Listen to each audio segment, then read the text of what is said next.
Bonjour. Bonjour Florence, bonjour Hervé, bonjour Manon, bonjour Lydia, bonjour Ami sans vie, bonjour Lucien, bonjour Tamia, bonjour Fiston, bonjour Léopold. Voilà, les gens sont en train d'arriver dans notre webinaire. Bonjour à tous. Bienvenue dans ce webinaire qui va être co-animé par Sonema et Fortinet autour des enjeux des cybermenaces et les moyens dont les entreprises disposent pour répondre à ces cybermenaces. On va encore attendre un petit peu, on va se donner 2-3 minutes pour laisser à tous les participants inscrits le temps de nous rejoindre. Bonjour Stéphane, bonjour Mélie, bonjour Jean-Baptiste.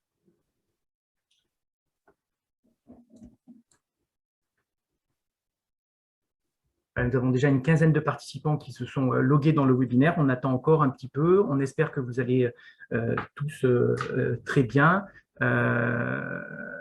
Mohamed, Brice et Maxime sont très bientôt à votre disposition pour vous faire cette présentation. On attend encore 2-3 minutes et puis on va démarrer.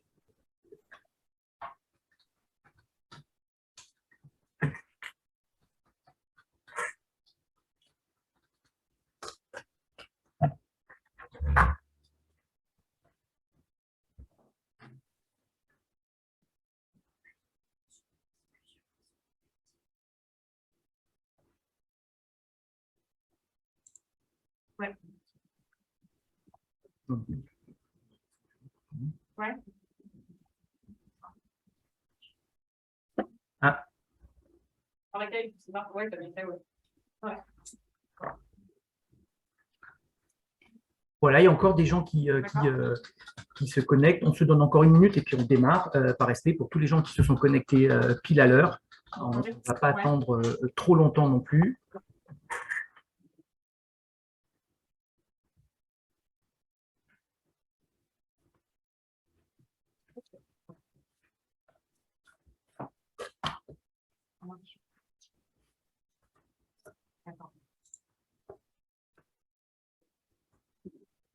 Parfait. Ben, écoutez, je propose qu'on démarre. Je pense qu'il y aura d'autres personnes qui nous rejoindront en cours de route, mais voilà. Donc, bienvenue à tous pour ce webinaire qui sera co-animé par Sonema et Fortinet autour des enjeux des cybermenaces auxquelles sont confrontées les entreprises et les pistes que l'on peut proposer pour faire face à ces menaces. Maxime, si tu peux dérouler le premier slide, s'il te plaît. Très bien. Bonjour à tous. Ravi de vous accueillir aujourd'hui. Maxime, je vais finir ce premier slide-là. Donc, pour un webinaire réussi, les micros et les caméras des différents participants ne sont pas activés. Par contre, vous pouvez interagir avec nous par la fonction chat ou la fonction questions-réponses dans votre interface Zoom. Donc, on vous encourage vivement à nous poser toutes les questions que vous souhaitez à travers ces interfaces-là. Et puis, on prendra un petit moment à la fin du webinaire pour répondre à toutes vos questions en particulier. Ce webinaire est enregistré. Le lien de consultation du replay ainsi que les slides de cette présentation vous seront envoyés dans les prochains jours. Et puis, ce webinaire sera suivi d'un questionnaire de satisfaction qui sera disponible immédiatement après le webinaire ou dans le mail de remerciement que vous allez recevoir très rapidement. On vous encourage et on vous remercie par avance de bien vouloir répondre à ces questionnaires de satisfaction. Ça va nous aider pour nos futurs produits, nos futurs webinaires. Cette présentation dure environ 1 heure et on veut remercier encore de votre participation. À toi, Maxime. Je prends la main. Bonjour à tous. Nous sommes effectivement ravis de vous accueillir aujourd'hui pour un webinaire qui va être consacré à la cybersécurité. Aujourd'hui, on a décidé de mettre à l'honneur un de nos principaux partenaires de référence, en l'occurrence Fortinet, auprès de qui on va aborder avec vous la problématique suivante, à savoir quelles sont les principales menaces auxquelles les entreprises doivent faire face aujourd'hui et surtout comment elles peuvent au mieux s'y protéger, de préférence de manière préventive plutôt que curative. On va donc débuter par un rapide tour de table. Donc je vais débuter. Pour ma part, je suis Maxime Vergnol, chef de produit sécurité chez Sonema. Mon rôle au quotidien, c'est de construire et faire vivre ce que l'on appelle le catalogue de produits sécurité à partir de la veille, des échanges avec vous, les clients, les prospects, pour recueillir tous vos besoins et surtout mieux comprendre les attentes du marché. Sonema, comme vous le savez déjà tous très certainement, nous sommes un opérateur intégrateur de réseau, historiquement depuis aujourd'hui maintenant plus de 20 ans, sur le continent africain, mais pas que, également avec un rayonnement international. Nous proposons historiquement à nos clients des solutions en connectivité, satellitaire, terrestre, de l'hébergement, avec un data center qui nous est propre, certifié PCI DSS, et également, c'est le thème d'aujourd'hui, des solutions de cybersécurité. Alors justement, notre valeur ajoutée, vous l'avez compris, c'est d'être guichet unique. Sonema est capable de vous accompagner sur des problématiques variées, aussi bien en tant qu'intégrateur que MSSP, c'est-à-dire que l'on est capable de délivrer du service managé, autrement dit, par exemple, de l'infogérance. L'objectif en cybersécurité pour nous, c'est de vous accompagner pour acheminer, stocker et sécuriser l'ensemble de vos actifs, par exemple sur le réseau, au travers des firewalls avec les licences associées, également la supervision, les données, les accès, par exemple avec un VPN, une solution de contrôle d'accès réseau, et également sécuriser vos collaborateurs au moyen, par exemple, de modules de formation sensibilisation. Je laisse à présent la parole à mes deux partenaires, Mohamed et Brice, de Fortinet. Bonjour, donc Mohamed Taya, moi je suis manager account manager chez Fortinet. Mon rôle, donc j'accompagne principalement des partenaires type MSSP et mon rôle est de justement les aider, les épauler. Donc je travaille en binôme avec un système ingénieur, les aider dans la construction d'offres cybersécu. Et donc voilà, et donc pour rappel, hein, la vocation de Fortinet, c'est de rendre possible un monde digital dans lequel nous pouvons toujours croire, et avec pour mission de sécuriser les personnes, les appareils, les données, où qu'elles soient. Brice.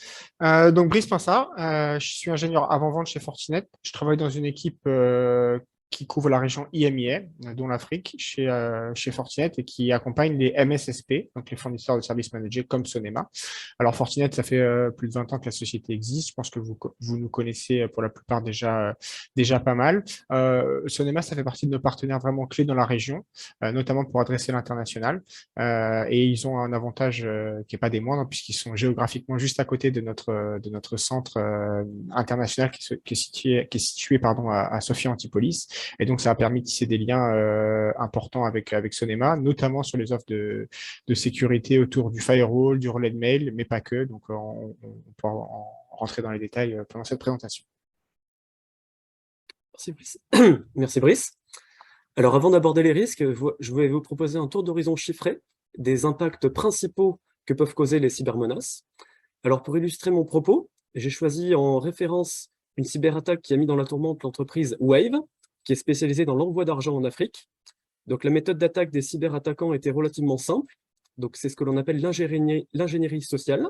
En l'occurrence, c'est un employé corrompu qui a transmis des informations personnelles concernant des clients à des complices. Donc, ces complices appelaient les clients en usurpant l'identité du service client dans le but de récupérer leur code secret pour ensuite accéder à leur compte bancaire et enfin les vider. Il a fallu à peu près 6 mois pour récolter les preuves et surtout faire tomber le réseau, en l'occurrence 13 personnes. En revanche, le délai aurait pu être beaucoup plus court si Wave était équipé de solutions d'authentification fortes pour mieux protéger les accès aux comptes et surtout si les logs des applications étaient mieux tracés pour pouvoir faire une analyse post-mortem et pour remonter plus rapidement à l'identité du collaborateur corrompu. Alors cet exemple montre que le préjudice direct pour les clients est relativement élevé, en l'occurrence 150 millions de francs CFA. L'image de marque a été sérieusement impactée, d'autant plus quand l'affaire est devenue publique, parce que suite au jugement, il y a eu des pertes indirectes, avec notamment beaucoup de résiliations dans les semaines qui ont suivi.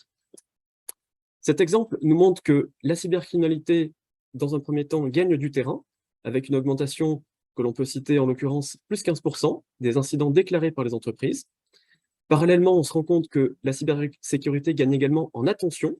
C'est un thème qui est de plus en plus souvent abordé auprès du top management. Et pourtant, on se rend compte que encore aujourd'hui, 4% des utilisateurs en Afrique continuent de cliquer sur des liens qui sont potentiellement malveillants. Par exemple, source de spam, de malware, de ransomware. Or, on le sait, le mail aujourd'hui est la source de 90% des cyberattaques. C'est la porte d'entrée. D'ailleurs, l'impact du cybercrime en Afrique, quand on synthétise tous ces résultats, montre qu'il est en forte hausse, en l'occurrence plus 18% sur un an, portant le total des cyberattaques à 4,1 milliards de dollars. Et au-delà de l'impact financier, on peut surtout citer des conséquences qui sont directes sur la productivité. Par exemple, l'entreprise ne peut pas travailler si le SI est paralysé pendant plusieurs heures, voire plusieurs jours, et au-delà. Également un impact sur la crédibilité de l'entreprise vis-à-vis de vos clients finaux, pour qui la confiance peut être rompue, et également auprès de vos fournisseurs. Alors justement, rentrons dans le vif du sujet. Quand on parle de cyber-risque, il y a deux notions qui sont complémentaires, différentes, et à ne surtout pas confondre. Il y a le danger et le risque. Le risque, c'est la conséquence d'un danger s'il veut se produire. Pour vous donner un exemple simple, si vous êtes en montagne, le danger imminent, c'est le précipice. Ensuite, il peut y avoir des facteurs de risque que l'on appelle des vulnérabilités. Par exemple, le brouillard, le verglas ou des chaussures qui ne sont pas adaptées. Le risque, c'est l'exploitation de ces vulnérabilités. Et donc, c'est la chute. Appliqué au monde de la cybersécurité, le risque cyber va donc dépendre des actifs que vous voulez protéger. Ça peut être le réseau, les données, les accès et ou vos collaborateurs. Ces actifs, on le sait, ils ont toujours des failles qui sont inhérentes. Autrement dit, c'est ce que l'on appelle des vulnérabilités, et c'est leur exploitation qui va créer le risque. Un risque aura donc toujours un impact et une probabilité de se produire. Et donc, pour réduire l'impact, on peut par exemple recourir à une sauvegarde régulière des données, ce qui permet toujours de sécuriser le SI et de revenir à l'état pré-cyberattaque. Et parallèlement, si on veut réduire la probabilité d'un comportement déviant interne, on peut par exemple recourir à de la sensibilisation ou à des blâmes, des avertissements. Alors justement, la méthodologie pour identifier les risques est relativement simple. En fait, elle consiste à se placer du point de vue d'un hacker et de se poser la question, si je suis hacker, quelle est l'entreprise que je souhaite attaquer? Quelles sont les vulnérabilités? Et surtout, comment je peux les exploiter en générant le plus de valeur tout en réduisant le temps passé et surtout le risque de me faire démasquer. L'intérêt pour nous, du côté de la défense des cyberattaques, c'est d'avoir conscience de ce qui peut intéresser les criminels pour se protéger proactivement.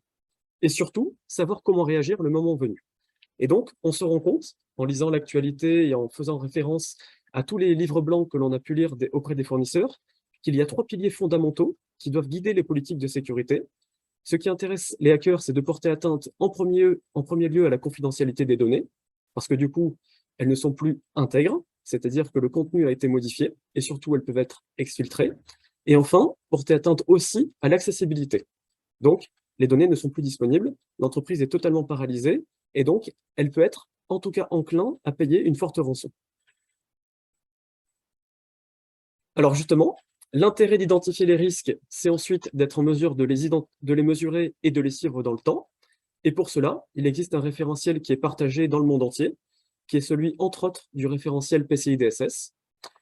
Et donc, on se rend compte que le degré de risque correspond à la probabilité de survenance d'un risque, qui peut être très élevé à forte, donc en l'occurrence de 1 à 5, que l'on va multiplier par l'impact, qui également peut être très faible à très fort. Ensuite, le code couleur, c'est pour définir si les risques sont acceptables ou non.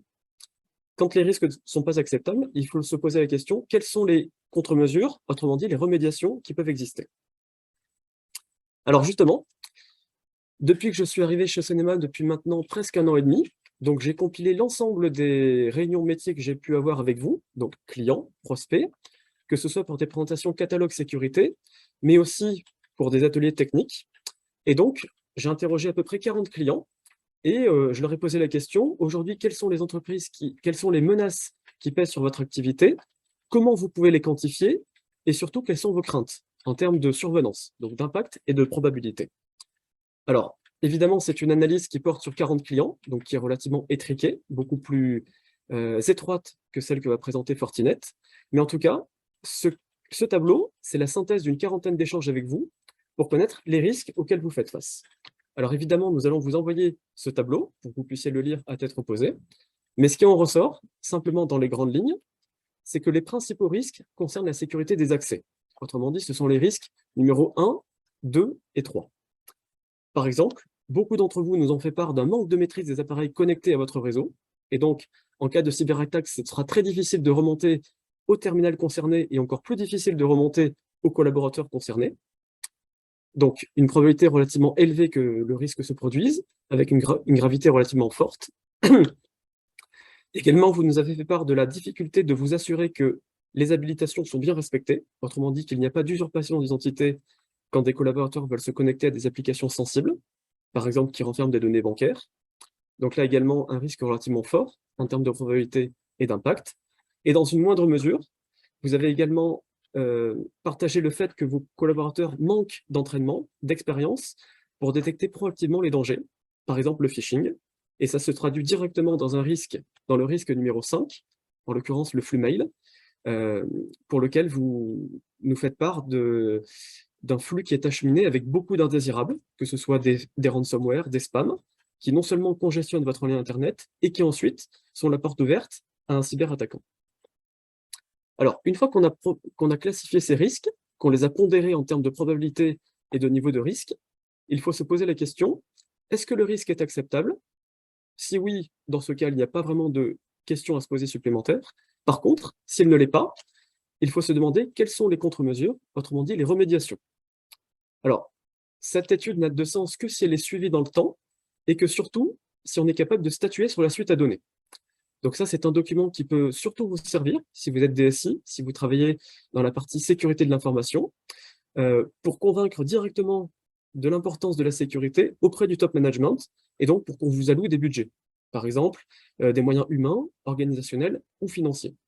Alors sans rentrer dans les détails, on se rend compte que pour les risques principaux que l'on a énoncés, donc en l'occurrence les accès, pour garantir que seuls les utilisateurs habilités accèdent à des applications métiers, il y a deux solutions qui sont complémentaires, l'accès VPN, donc sécurisé, et surtout l'authentification forte, avec la saisie d'un OTP qui garantit que c'est bien l'utilisateur en question qui s'est connecté. Ensuite, dans une autre mesure également, on a parlé du risque relatif au mail, au flux d'indésirables. Il existe une solution qui est mise en avant par Fortinet, qui s'appelle Mail Protection, et donc qui vous assure l'acheminement d'un flux qui est légitime après avoir été traité et après avoir enlevé tout ce qui peut être considéré comme indésirable. Alors justement, quand on synthétise toutes ces bonnes pratiques, il y a ici un référentiel qui est donné par l'ANSSI, qui est l'Agence nationale de sécurité des systèmes d'information, et donc qui énonce 10 règles principales à suivre en matière de sécurité informatique et réseau. Les 3 principales sont les suivantes, on n'insistera jamais assez. Le but de la démarche, c'est de compliquer le travail du cyberhacker, et donc de lui rendre le travail difficile. Et c'est d'autant plus difficile si tous vos appareils et vos OS sont mis à jour. Également, en cas de cyberattaque, l'intérêt est de savoir réagir, donc le plus rapidement possible, et donc d'avoir ce que l'on appelle une procédure de gestion des incidents, autrement dit de répondre à la question, en cas de cyberattaque, qui fait quoi, quand, comment, pourquoi, avec quels moyens. Et ensuite, le troisième risque principal, c'est de sensibiliser au maximum vos collaborateurs, parce qu'on le sait, un collaborateur malveillant, ou tout simplement non sensibilisé, c'est la porte d'entrée de 90% des cyberattaques.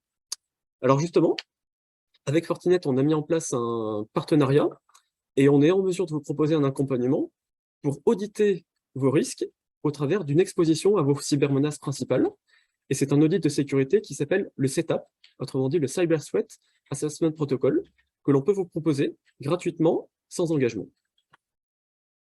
Alors, en guise de transition, l'analyse que j'ai faite porte sur une quarantaine de clients, uniquement en Afrique, à la différence de Fortinet, qui est un partenaire avec une envergure mondiale, et surtout un spectre beaucoup plus large et une expérience beaucoup plus forte que Sonema. Je laisse justement la parole à Brice Linsart pour la suite de la présentation. Merci Maxime. Alors, ce que je vous propose pour cette prochaine partie de présentation, c'est qu'on s'intéresse un petit peu à l'actualité cyber et de faire un petit peu une rétrospective sur ce qui s'est passé au premier semestre 2022. Les chiffres et les informations que je vais vous présenter sont extraits du FortiGuard Labs. Alors, en fait, chez Fortinet, on a une entité de Threat Intelligence qui compile les informations et différents rapports auxquels vous pouvez d'ailleurs télécharger gratuitement sur l'actualité des menaces. Ce qui est intéressant de noter, c'est qu'en dehors des parts de marché, en nombre d'unités vendues, Fortinet, c'est le plus gros acteur, le plus gros éditeur de cybersécurité. Et donc, tous les FortiGates qui sont autour du monde remontent des informations sur les vulnérabilités, les malwares qu'ils ont vu passer, et ça permet donc à FortiGuard d'être particulièrement pertinent quand il s'agit de publier ce genre de statistiques. Alors, déjà, d'un point de vue très haut niveau, on remarque que les ransomware sont toujours au sommet de l'actualité. Il y a une augmentation par 2 par rapport à la première moitié de l'année dernière, en une demi-année donc.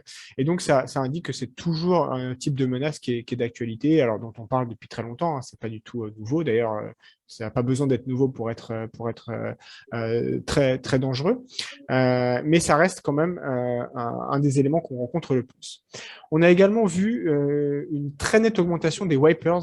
Alors, les wipers, c'est un petit peu le même principe que les ransomware. Donc, le ransomware, je pense qu'on connaît tous, mais au cas où, va chiffrer les données et donc vous réclamez une rançon pour pouvoir ou non déchiffrer ces données. Le wiper, c'est plutôt une optique de destruction pure et simple. Hein. Donc, l'idée, c'est simplement de supprimer les données, d'effacer vos disques, etc. Notamment par rapport à la guerre en Ukraine avec la Russie, et ben ça a été une période pendant laquelle on a vu le plus d'augmentation de ce type de menaces. Donc, comme quoi il y a une guerre sur le terrain et aussi une guerre cyber. L'autre élément qui a été également d'actualité, c'est l'augmentation des vulnérabilités dans les environnements OT. Alors, OT, ce sont les environnements opérationnels technologiques, donc industriels. En fait, historiquement, dans ces dernières années, les environnements industriels étaient des environnements clos qui n'étaient pas connectés à Internet. Et de plus en plus, les équipementiers OT fabriquent des machines qui ont besoin d'être connectées à Internet pour recevoir des mises à jour. Et donc, on a cette ouverture du monde OT vers le monde IT. Et c'est forcément des vendors qui sont je vois le message. C'est forcément des vendors qui sont du coup moins sensibilisés que d'autres à cette ouverture vers Internet et donc beaucoup de vulnérabilité sur ces environnements outils. Alors, si on rentre un petit peu plus dans les détails, tac. On peut remarquer aussi qu'il y a une augmentation constante. Alors, elle n'est pas exponentielle, mais 2022, c'est sur les traces pour être à nouveau un record en nombre de 0 day. Alors, les 0 day, ce sont des vulnérabilités qui n'ont pas été connues avant. Donc, dans un scénario d'attaque informatique, hein, il y a souvent l'exploitation de vulnérabilités. Très souvent, ce sont des vulnérabilités déjà connues, parce qu'on ne va pas réinventer la roue. Hein. Quand on est hacker, on va au plus simple, sur des systèmes qui sont non patchés. Mais il y a aussi une augmentation des 0 day. Donc, voilà, cette augmentation, elle est en constante progression. On voit les barres là qui présentent les moyennes lycée et on voit que c'est en augmentation constante. Donc, c'est un facteur à prendre en compte dans votre stratégie cyber, l'augmentation régulière du nombre de 0 day. Alors, on va focuser sur ces différentes informations-là. Les 4 prochains slides qui suivent vont être en fait des zooms sur ces différentes parties-là. Donc, on va s'intéresser dans un premier temps aux vulnérabilités IPS, ensuite aux vulnérabilités par vendors, ensuite au malware et aux moyens pour transmettre ce malware à vos systèmes, au système des clients. Alors, au point de vue vulnérabilité, sans surprise, encore une fois, sur ce premier trimestre de 2022, qui est la période qu'on observe sur les statistiques FortiGuard, le grand gagnant, c'est Log4j. Je pense que vous en avez entendu parler. C'est ce qui a fait, on va dire, le plus de bruit en cette première moitié d'année. Log4j, en fait, c'est une vulnérabilité basée sur Java. Donc, beaucoup d'applications et de systèmes qui tournent sur Java étaient vulnérables à cette vulnérabilité. Et donc, en fait, on a une prévalence de 45%. Donc, c'est énorme. Et puis, vous pouvez voir la comparaison avec les autres. Donc, clairement, c'est une vulnérabilité qui se distingue des autres et pour lesquelles, si c'est quelque chose que vous n'avez pas traité et que vous avez des systèmes qui tournent avec Java, c'est potentiellement quelque chose qu'il faudra regarder. La deuxième, la plus fréquente, c'est celle sur D-Link, qui est une vulnérabilité sur un vendor, donc c'est un petit peu spécifique. Si vous avez des D-Link, il faut peut-être s'y pencher. Et puis la troisième, on retourne sur du Java, donc encore une fois, Java qui a été dans l'actualité sur les CVE et celles qui ont été le plus utilisées. Pour Log4j, hein, ça a été la vulnérabilité permet quand même à un attaquant d'exécuter du code sur un système sans s'authentifier. Donc, c'est vraiment une vulnérabilité majeure et donc qui a fait beaucoup de dégâts dans l'espace cyber. Tac. Ensuite, en termes de classement par vendors, sans surprise, hein, on a vu Java juste avant. Oracle est de très loin le vendor qui a vu le plus de CV publiés, donc avec quand même 1885 sur la première partie de l'année, c'est énorme. Hein. Suivi par, pas de près, mais suivi quand même par Mozilla et Debian. donc Mozilla Navigator et Debian, le système d'exploitation, qui ont vu également pas mal de CVE. Donc encore une fois, tous les vendors tous les éditeurs sont soumis publient des CVE. Donc, c'est important pour vous de suivre ces actualités-là et d'avoir une stratégie notamment d'IPS. Je vous rappelle qu'en face des vulnérabilités, on met des fonctions IPS pour se protéger de l'exploitation de ces vulnérabilités sur vos systèmes. En termes de malware, Mirai, Bitcoin Miner et GavGit, intéressant. Donc, CoinMiner, c'est bien évidemment un miner.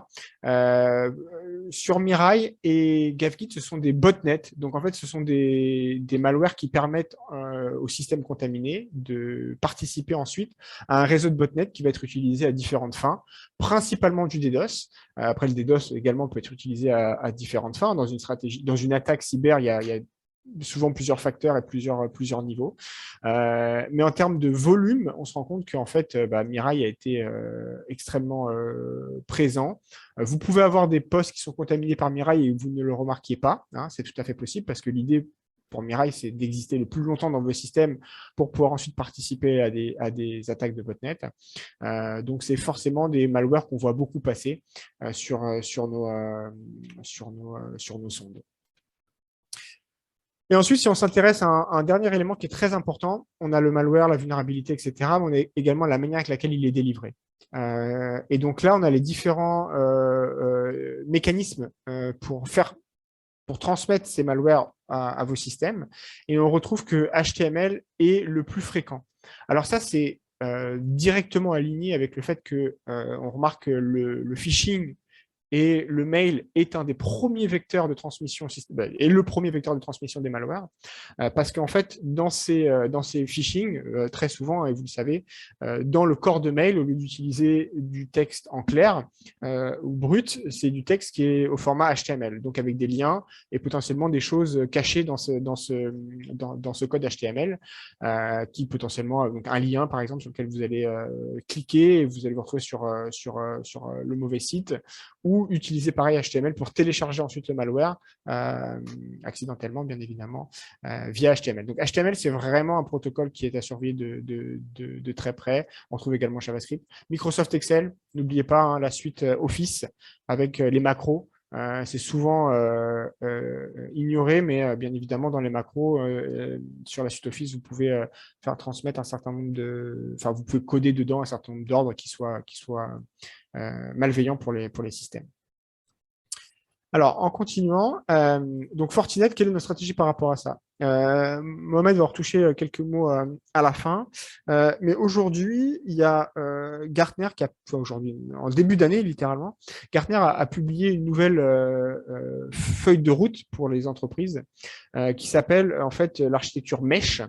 Et donc, l'idée de Gartner, c'est de dire que les différents systèmes de sécurité que vous mettez en place doivent, selon cette stratégie, communiquer entre eux pour échanger de l'information. Il y a des scénarios hyper simples dont on peut penser. C'est que, par exemple, si on remarque qu'il y a un poste en interne qui se met à exploiter une vulnérabilité sur un système, on veut immédiatement informer le firewall ou informer le relais de mail que ces mails sont potentiellement à surveiller de près.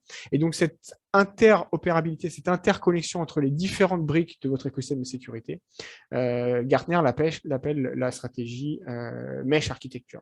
Et en fait, ça date du début d'année chez Fortinet, mais vous savez, enfin, du début d'année chez Gartner, mais vous savez, chez Fortinet, c'est une stratégie qu'on appelle la Fortinet Security Fabric et qui existe depuis, qu'on met en avant depuis au moins 5 ans, à mon avis. Donc, on est vraiment content que ce soit directement aligné avec Gartner aujourd'hui, parce que même pour vous qui avez choisi de travailler avec Sonema, avec Fortinet, c'est rassurant de voir que la stratégie de votre éditeur de sécurité est alignée avec les recommandations du marché et l'état de l'art du marché.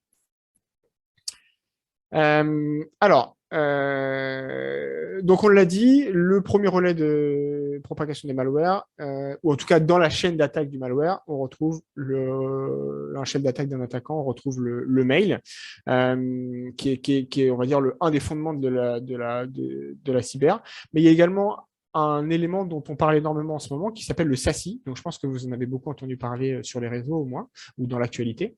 Et donc, SASI, ça a été introduit assez récemment, c'est un concept qui a 2 ans, par Gartner à nouveau. Et donc, SASI, c'est défini par Gartner comme un ensemble de technologies. Donc, il faut s'imaginer ça comme, c'est pas un produit sur étagère, le SASI. C'est un framework, un écosystème de produits qui communiquent ensemble, un petit peu dans l'idée du mesh également. Et dans cet écosystème de produits, on va retrouver, ou de solutions, on va retrouver des solutions dites core, que sont le SD-WAN, le Security Web Gateway, le CASB, le ZTNA et le Firewall. Donc, ce sont des technologies différentes. Il y a 2 ans, ce sont des technologies qu'on achetait séparément. Aujourd'hui, il y a potentiellement des convergences entre ces technologies-là. Et l'idée, c'est que à terme, sur le SASI, on ait effectivement cette convergence entre toutes ces technos, le réseau et la sécurité. Et donc, je vous le disais, sur ce marché du SASI, il y a des vendors et des éditeurs de sécurité qui viennent du monde du cloud et qui attaquent le marché du SASI par des solutions cloud.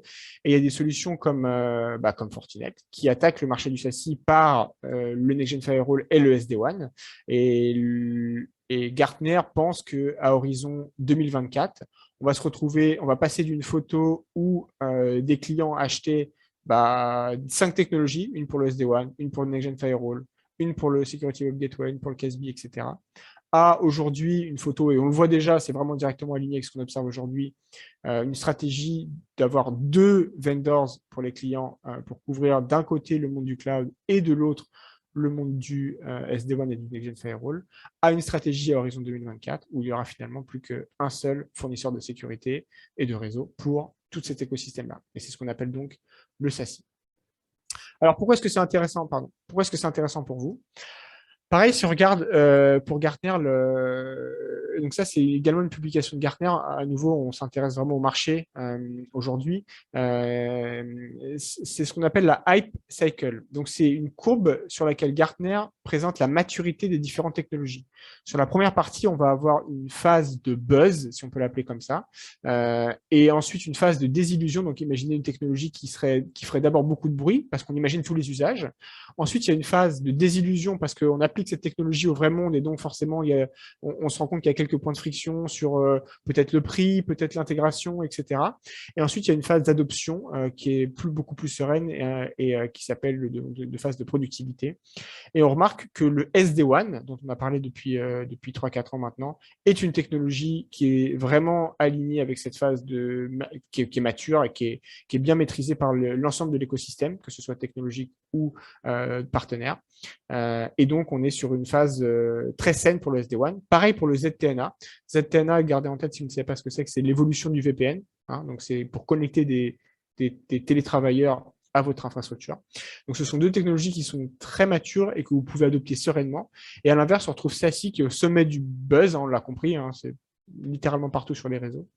Et qui, du coup, à mesure qu'elle va être intégrée chez les clients, va connaître peut-être un certain nombre de désillusions. Donc après, le futur dira à la vitesse à laquelle le SASI va traverser cette courbe de désillusion.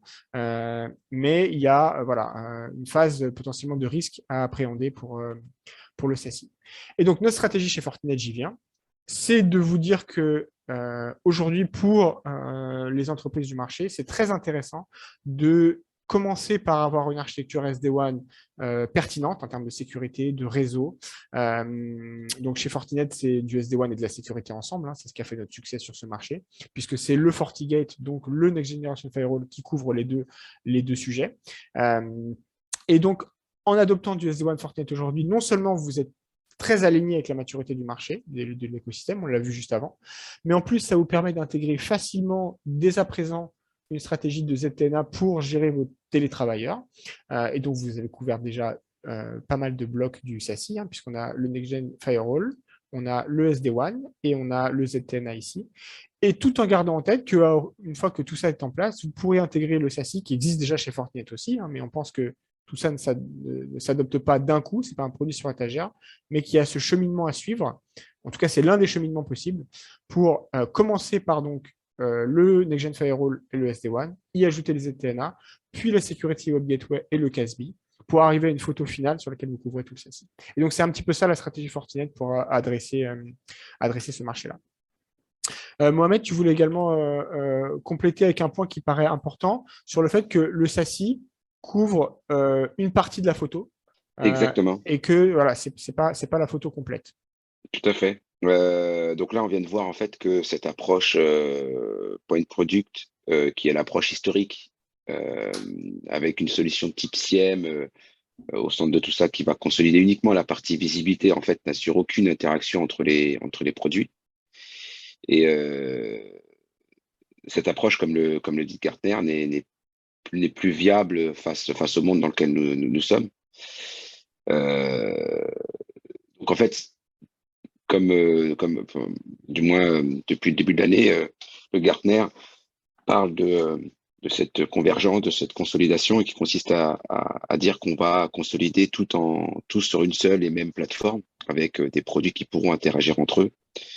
Eh bien, comme l'a dit Brice, en fait, cette consolidation et convergence, on la retrouve autour de notre Security Fabric, sur lequel on travaille dessus depuis maintenant plus de 10 ans.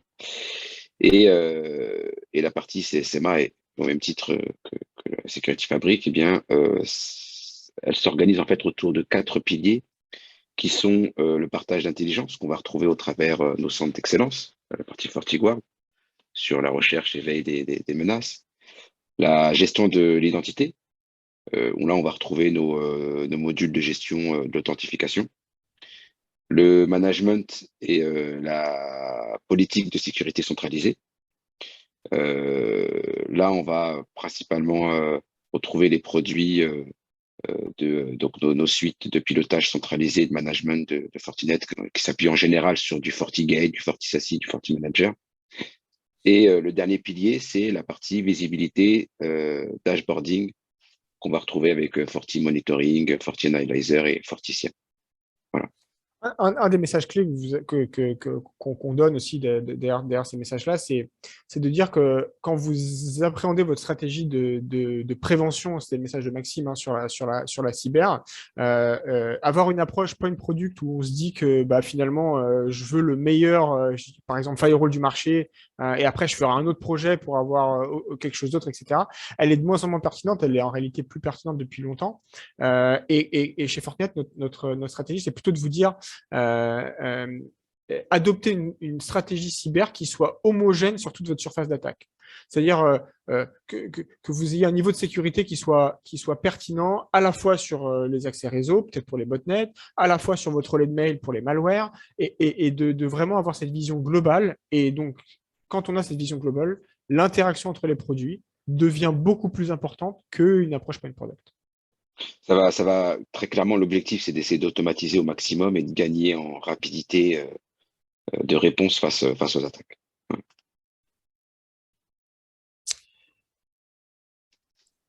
Maxime, peut-être que tu voulais... Alors, on a des questions. Comment est-ce qu'on fait, Maxime? Est-ce que tu veux que je les prenne ou tu veux arbitrer? Alors, je vais prendre la main à 2 secondes, si vous me permettez, pour vous faire passer les questions. Effectivement, on a des questions qui arrivent par le formulaire. Donc, dans un premier temps, je tenais à remercier Mohamed, Brice et Maxime de leur intervention. Brice, si vous pouviez passer sur la slide suivante pour les questions. Donc, effectivement, on a un certain nombre de questions. Alors, la première, c'est une question de Fiston Silaggio qui nous dit « Vous avez parlé des risques d'accès. Notre connaissance des appareils connectés à son réseau. Est-ce que Fortinet a une fonctionnalité sur son firewall qui ne permet de détecter des nouveaux appareils connectés au réseau sans autorisation ? » Alors oui, après ça dépend comment on veut gérer cette stratégie, enfin cette fonctionnalité, parce que pour détecter, si on veut détecter l'appareil au sens propre, l'appareil il est identifié par une adresse MAC, ce qui n'est pas forcément une information très pertinente en termes de sécurité. Donc dans ce genre de stratégie, je pense qu'il est plus pertinent de s'intéresser à l'authentification qui peut être utilisateur ou l'authentification machine. Et bien évidemment, vous pouvez mettre en place des authentifications sur le firewall, sur le SASE, sur le relais de mail, en fonction de là où c'est pertinent pour vous. Et on propose également des authentifications à plusieurs facteurs. Donc, il faudrait rentrer dans les détails d'exactement ce que vous avez et comment vous voulez le mettre en place, mais ça serait absolument possible sur le firewall. Ouais. Peut-être en complément pour Fiston. Il existe un produit dédié chez Fortinet qui s'appelle le FortiNAC, autrement dit le Network Access Control, qui permet à la fois d'apporter une visibilité sur tous les appareils qui souhaitent se connecter au réseau et ensuite de les lier à vos collaborateurs. Et donc, en cas de cybermenace, vous êtes capable de remonter dans le temps pour voir quel appareil est concerné et surtout à qui il appartient. Parfait, j'espère qu'on a répondu à la question de Fisson Siladio. La question suivante nous est posée par Kanjean-Baptiste Quadio. Comment peut-on bénéficier de l'assistance d'audit? Peut-être pour Maxime? Alors effectivement, on en a parlé pendant la présentation. Jean-Baptiste, vous faites référence au programme qui s'appelle le CETAP, autrement dit le Cyber Threat Assessment Protocol. Donc c'est une prestation de service qui est totalement gratuite, sans engagement. Pour en bénéficier, il faut simplement nous faire remonter votre prise d'intérêt et ensuite, on pourra la déployer auprès de Fortinet, sachant que le seul prérequis est d'avoir un firewall. Je laisse peut-être Brice compléter. En fait, en fonction des cas, si vous avez déjà du Fortinet ou pas, on trouvera la bonne solution. Mais le principe, c'est qu'on installe une sonde qui est le firewall, et cette sonde-là va envoyer des informations vers notre cloud, et sans bloquer quoi que ce soit. L'idée, c'est vraiment de recenser les applications qui passent sur votre réseau. Peut-être qu'il y a des applications qui ne devraient pas et qui passent sur votre réseau. Potentiellement des malwares, du botnet, du phishing. Et en fait, nous, encore une fois, on ne bloque rien. L'idée, c'est juste de sortir des statistiques sur ce qui se passe sur votre réseau pour que vous puissiez ensuite peut-être lancer les projets qui sont pertinents par rapport à ce que l'audit remonte. Ok, la question suivante, c'est celle de Julien Laurel qui nous dit, voilà, il a aujourd'hui des clients qui sont sur un Sophos. Quels sont les arguments pour le faire migrer sur une solution Fortinet? Donc peut-être plutôt pour Brice ou Mohamed. Alors, Sophos fournit également des solutions très intéressantes. Fortinet a, en tout cas, à mon sens, une couverture fonctionnelle qui est beaucoup plus large. C'est-à-dire que dans la manière avec laquelle on va adresser la cyber, ce que je vous expliquais, c'est que on va pouvoir accompagner le client, votre client, que vous mentionnez dans votre question, sur plus de sujets. Et donc, l'interopérabilité entre ces différentes solutions va faire beaucoup de sens. Par exemple, sur le SD-WAN, je pense que Fortinet est beaucoup mieux identifié que Sophos. Sur le Next-Gen Firewall, pareil, un petit peu, en tout cas, mieux classé sur les analystes. Et donc, ça permet de couvrir tous les use cases avec le client et d'avoir une approche un petit peu plus complète de la cyber. C'est un des axes. Alors, j'ai Mélie qui nous pose deux questions. La première, quelle serait la solution dite SASI via Fortinet pour implémenter un mail serveur dans le cloud? Première question. Alors, le SASI, c'est la convergence du réseau et de la sécurité au sens Next Generation Firewall et les technologies dont on a mentionné. Le mail ne s'inscrit pas directement, en tout cas dans les fonctionnalités principales du SASI. Donc, c'est deux sujets différents. C'est pour ça que je vous disais tout à l'heure qu'il y a la stratégie SASI qui fait beaucoup de bruit et que cette stratégie, elle s'arrête pas au SASI et qu'il faut réfléchir aussi à une vision plus globale avec l'architecture mesh. Et dans cette architecture mesh, on retrouve le SASI et le mail. Ce sont finalement deux sujets différents. Après, bien évidemment, avec la stratégie fabrique de Fortinet, l'idée, c'est que, et c'est déjà le cas d'ailleurs, si par exemple, vous avez un utilisateur qui émet des malwares par email, et que le FortiMail le détecte, bien évidemment, il est dès aujourd'hui capable d'informer le firewall ou le NAC, Maxime le mentionnait, pour bloquer cet utilisateur-là. Après, comment on le bloque, encore une fois, ça dépend de stratégie, au niveau IP sur le firewall, au niveau accès sur le switch via le FortiNAC, c'est à vous de le voir. Mais ça, c'est une interaction possible. Alors, Mélie avait donc une seconde question qui était de manière spécifique, quels seraient les avantages, voire la plus-value de Fortinet par rapport aux autres vendeurs de ce type de solution?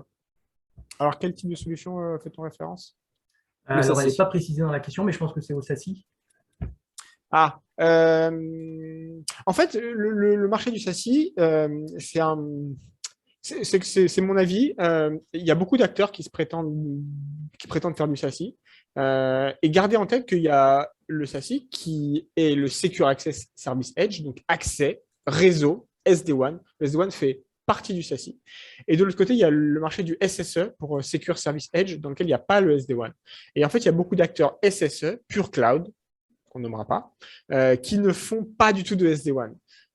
Et donc, la différence majeure entre Fortinet et les autres acteurs du marché du SASI, c'est le fait qu'en fait, nous, on fait déjà du SD-WAN et on est déjà un leader, ou en tout cas, le dernier Gartner de SD-WAN est sorti littéralement la semaine dernière, le numéro 1 Gartner en SD-WAN, et ensuite, c'est à Fortinet de faire en sorte de d'être de plus en plus bon et de plus en plus pertinent sur les solutions cloud et pour implémenter le SASI global. Mais la photo SASI global avec le SD-WAN, le réseau, la sécurité, dans le même management et le même reporting, aujourd'hui, c'est pas complètement déployé sur le marché.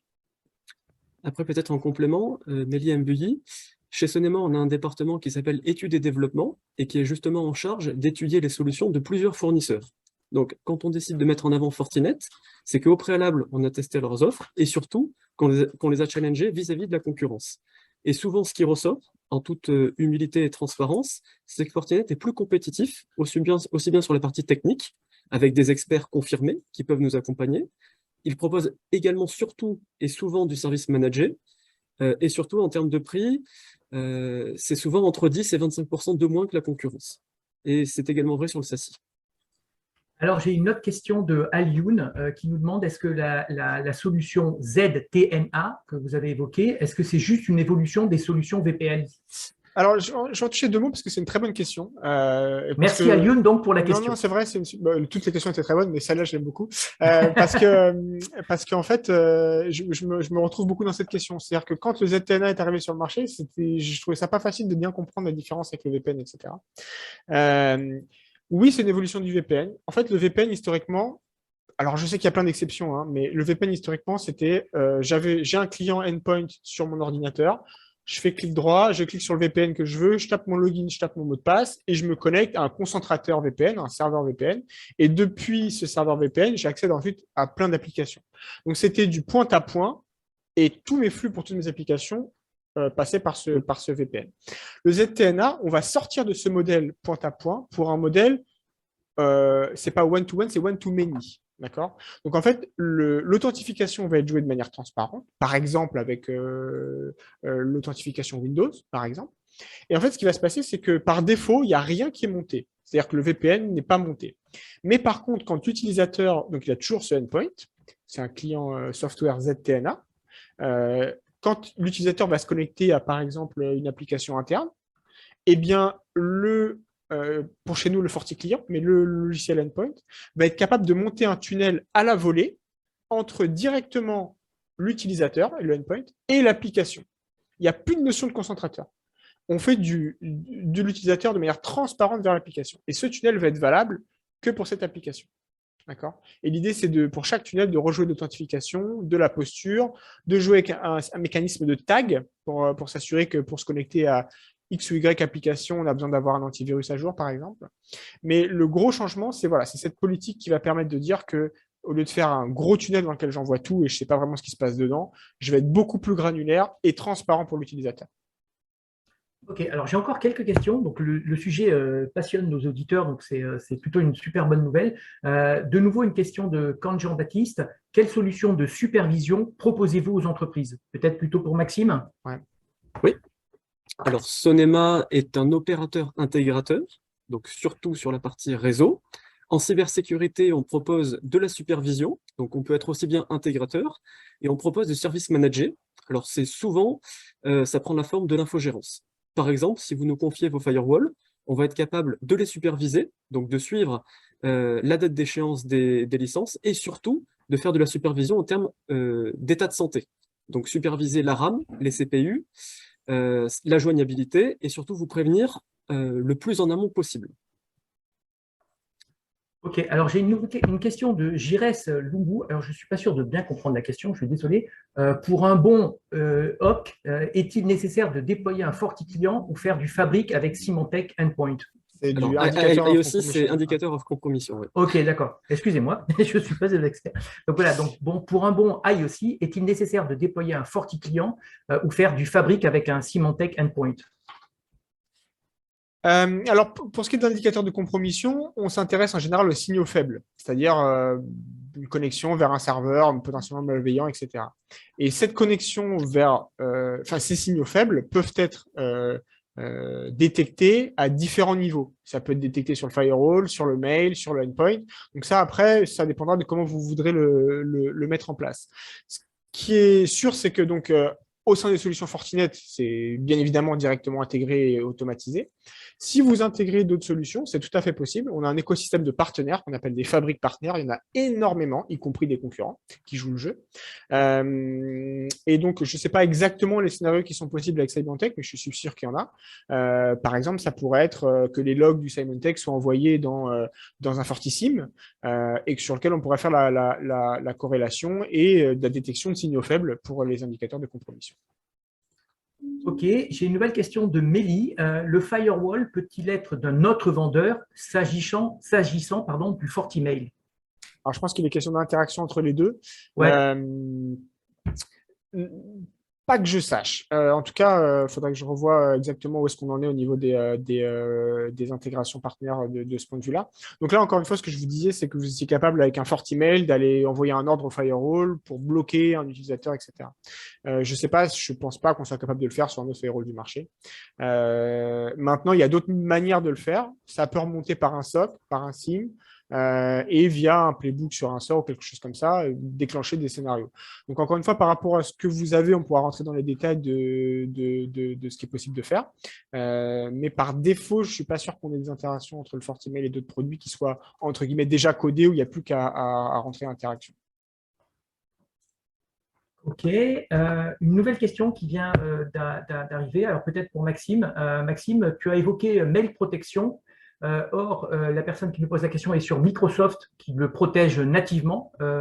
Est-ce que l'offre mail protection est compatible et pertinente avec Microsoft?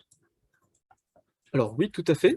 D'ailleurs, chez Sonema, nous avons actuellement 9 références clients, dont 7 qui sont chez Microsoft.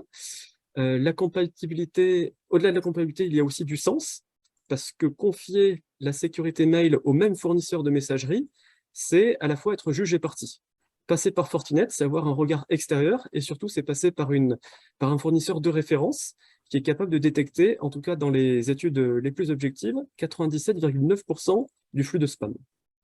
Donc, c'est à la fois utile et recommandé. Ouais, c'est une très bonne réponse, Maxime.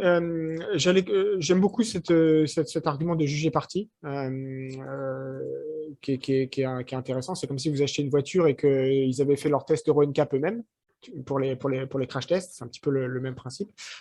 Et sur ce débat-là, je vous rappelle que l'offre Office 365, par défaut, a un niveau de sécurité qui est très faible. Ils ont une offre de sécurité également qui peut faire sens, qui est intégrée, qui est bien intégrée. Mais ce que je vous conseille, c'est surtout sur les relais de mail qui sont un sujet qui est extrêmement critique pour les malwares, de vous intéresser aux comparaisons, aux tests par des organismes indépendants qui testent par exemple 100 malwares qui vont passer au travers de la solution de sécurité Microsoft et la solution de sécurité Fortinet pour voir un petit peu la pertinence parce que des fois il y a des écarts significatifs et que c'est un relais important le mail et qu'il faut être particulièrement attentif à ça. Ok. Merci Brice. Alors encore des questions, donc vraiment beaucoup d'activités sur ce webinaire. Une nouvelle question de Jires qui revient sur les ZTNA. Est-ce le même principe que le zéro tiers? Alors, je pense que c'est potentiellement un autocorrect de l'iPhone, ça, ou votre téléphone. C'est Zero Trust, je pense que c'était ça Alors, Jires va peut-être nous confirmer, mais partons sur cette option-là. Ouais, alors, en fait, ZTNA, c'est Zero Trust Network Access. Donc, effectivement, c'est 100% dans la stratégie Zero Trust, stratégie qui consiste à dire que je ne fais confiance à personne et aucun device, qui soit on-prem, à l'extérieur, etc. On applique les mêmes politiques de sécurité uniformément, indépendamment de la location, de la position d'utilisateur. Ok, et alors donc je confirme qu'on avait bien répondu au Zero Trust, puisque Jires m'a dit que c'était effectivement ça. Une question de Landing qui nous dit qu'il a un Forti 140D avec un OS 6.2.10. Apparemment, le ZTA n'est pas pris en compte dans cette version OS. Si c'est le cas, comment migrer de la 6.2.10 vers la 7.2.1 qui intègre ZTA? Alors, c'est une bonne question. Je ne sais pas exactement. On n'a que des bonnes questions aujourd'hui quand même. Ouais, la gamme D, c'est une gamme qui a quelques années quand même. Et donc, forcément, il y a un support logiciel qui va jusqu'à une certaine version donnée. Donc, je ne sais pas exactement, mais si vous voulez vous regarder, vous pouvez aller sur support.fortinet.com dans votre espace, dans la catégorie firmware. Vous allez pouvoir voir les versions supportées au maximum par votre 140D et ensuite voir si cette version maximum supporte ZTNA. D'accord, ben, j'espère qu'on a répondu à Landing. sur cette question-là. Landig, il a une nouvelle question. Il dit qu'il voilà, il est client de Sonema. À ce jour, les routeurs d'arrivée sont des routeurs Cisco. Au vu des performances de Fortinet que vous venez de nommer, pourquoi Sonema ne remplace pas les routeurs Cisco par Forti? Peut-être pour C'est la Maxime. meilleure question, ça. Ça, c'est vraiment la meilleure question. Maxime, tu peux répondre? Alors effectivement, si les clients demandent du Fortinet, on a tout intérêt à y répondre. Mais en tant que fournisseur transverse, on fait toujours une veille technologique et donc on est capable de répondre à plusieurs besoins. Donc on gardera certainement Cisco sous la main, mais en mettant Fortinet en priorité. Ok. Une nouvelle question, alors, auquel on a, je pense, en partie répondu lors de la présentation, mais c'est bien de repréciser. Existe-t-il un moyen rapide et facile de mesurer son exposition aux cyberattaques et aux cybermenaces? Peut-être pour Maxime? Alors, le moyen facile et rapide, c'est de positionner, si ce n'est déjà le cas, un RSSI qui va être en charge de la sécurité opérationnelle des risques. Et ensuite de se poser la question, donc au moyen d'un tableau Excel comme on l'a présenté, une cartographie des risques. Donc connaître ces vulnérabilités. Pour les connaître, il existe des moyens faciles, en tout cas fiables également. On a nommé par exemple le CETAP, donc l'audit de sécurité, proposé par Fortinet. Et il est également possible aussi, à moindre coût, de faire ce que l'on appelle des pen tests, autrement dit des tests d'intrusion, aussi bien en boîte noire, en boîte blanche, qui vont vous permettre, à la manière d'un hacker, mais de manière éthique, donc sans exploiter les vulnérabilités, de connaître vos risques. Et ensuite, d'y appliquer en face des contre-mesures. C'est très Sachant important. que Il ne faut pas acheter des solutions pour juste acheter des solutions. Il faut comprendre avoir un état des lieux de votre architecture de réseau cyber et de mettre en face les solutions là où ça fait sens en termes de risque. Donc, c'est vraiment la première étape de une stratégie cyber. Sachant que si vos OS et vos appareils sont à jour, si vos collaborateurs sont sensibilisés et si vous avez une solution de mail protection, vous écartez quasiment 92% des cybermenaces. Donc la sécurité ne coûte pas nécessairement cher. Alors, Fiston Siladio qui a une nouvelle question, allez-y, Fiston Siladio, posez-la dans le formulaire, on va y répondre directement, on a encore un petit peu de temps. Brice, est-ce que tu peux éventuellement passer le prochain slide? Bien sûr. On va rester sur ce slide-là. Donc, on attend la question de Fiston Siladio. On s'approche de la fin de ce webinaire, donc j'encourage toutes les personnes qui ont encore des questions de bien vouloir les poser dans le formulaire de questions-réponses, sachant que bien évidemment on reste disponible, en particulier Maxime et nos équipes commerciales, pour répondre à toutes vos questions, à toutes vos sollicitations à l'issue de ce webinaire. Brice, est-ce que tu peux passer le slide suivant, s'il te plaît, en attendant que la question de Fiston arrive? Alors, les prochaines étapes à l'issue de ce webinaire, bien évidemment, c'est qu'on va vous envoyer la présentation à chacun, ainsi que le lien pour le replay.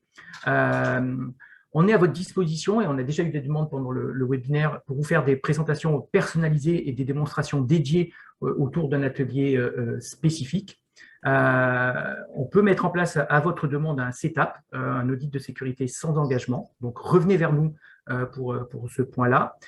Comme je l'indiquais au début, il y aura un questionnaire de satisfaction qui suivra ce webinaire. Et puis, je vous annonce d'ores et déjà que notre prochain webinaire aura lieu courant novembre et qu'il sera dédié à la connectivité satellitaire en bande Ka, qui est un nouveau service que l'on prépare. Et donc, n'hésitez pas à me contacter si vous voulez être invité à ce webinaire. Donc, la question de Fiston Siladio n'arrive pas. Par contre, j'ai Landing qui arrive, qui nous dit qu'il n'a pas suivi la réponse sur le ZTNA. Est-ce qu'on peut reprendre? À la limite, s'il faut creuser sur le ZTNA, j'ai aucun problème, on peut faire une session sur le sujet parce que c'est vrai que c'est touffu comme sujet. Mais en 10 secondes chrono, c'est effectivement, historiquement, on avait un VPN point à point entre un client et un serveur et on faisait passer tous les flux applicatifs dedans. Avec le ZTNA, on a une connexion un endpoint vers plusieurs applications. Et pour chaque tunnel qu'on va mettre en place, on met en place des mécanismes de sécurité et d'authentification avancés. Mais encore une fois, je serais content de rentrer avec vous dans les détails de pourquoi ça fait sens si nécessaire.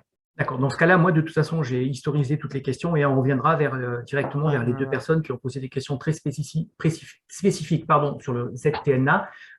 Jires qui nous dit qu'il souhaiterait déployer une solution NAC mais 80% des prestataires ont proposé du Cisco ISE et juste 20% des prestataires du Fortinet. La question, une petite orientation pour le choix, nous souhaitons prendre Fortinac car ils ont déjà des firewalls FortiGate. Donc, je vous pose la question, mais je présuppose la réponse. Je pense que Maxime aura également quelque chose à dire, mais c'est logique. Hein. Ce que je veux dire, c'est que Fortinet, on est leader du marché du Next Generation Firewall, du SD-WAN, etc., de certains marchés. On est moins identifié sur le NAC de manière tout à fait transparente. Donc, c'est logique qu'effectivement, quand vous ayez un projet NAC, vous ayez une plus vaste majorité de partenaires qui vous proposent de répondre en Cisco. Et c'est là que notre discours, c'est de dire que, en fait, si le Fortinac couvre vos besoins, je pense que la pertinence d'avoir une solution d'interopérabilité entre le firewall et le NAC, entre le mail et le NAC, a beaucoup plus de valeur que peut-être les fonctions Cisco ISE que vous aurez en plus, mais dont vous ne vous servirez pas. Toujours dans cette optique d'avoir cette uniformité de niveau de sécurité sur la surface d'attaque.